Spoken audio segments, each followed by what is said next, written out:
Kei te whakahaere hia e te whānau pouwhare he tangihana ki roto i tētahi whare i te tonga o Tāmaki Makaurau, ara i manu rewa.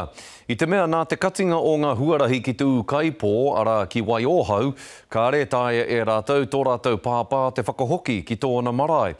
I kōrero a te o Kiwa McLean ki ngā māngai o te whānau i te rānei, a kua waihangatia e rātou he tikanga, kia ora tonu ai ngā tikanga.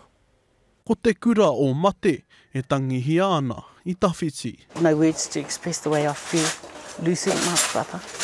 E takoto tiraha ana hokoroa pauwhare o Ngāti Hakapatu heu i tōna whare makau i Manurewa. I nā hoki kua aukati a ngā rori ki tōna wāhi tipu i Waiohau, nā ngā mahi a tāwhiri mātea. I know he wants to go home and we are going to get him home, regardless of whether the roads are blocked or not, we're taking him home.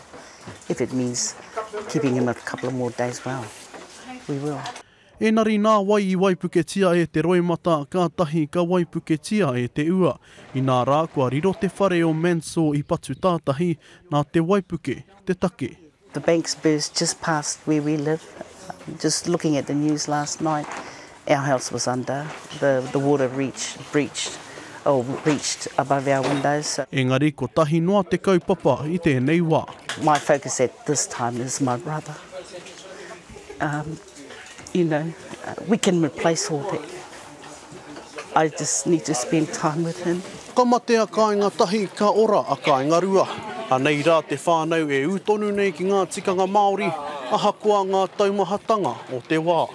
Aha pa te iti, mena he pira karoti te mai, me pira karoti. At the end of the day, when something happens to anybody in anybody's whānau, everybody comes together. Ka whakahokia tō rātou pāpā ki tōna pāwhaka wairua i Waiohau hei te rātapu, kia tau rāno ngā mahi a para whenua mea. He oi ko tā te whānau a mohoa nei, he tangi i tō rātou mate. Te o Kiwa McLean, te karere.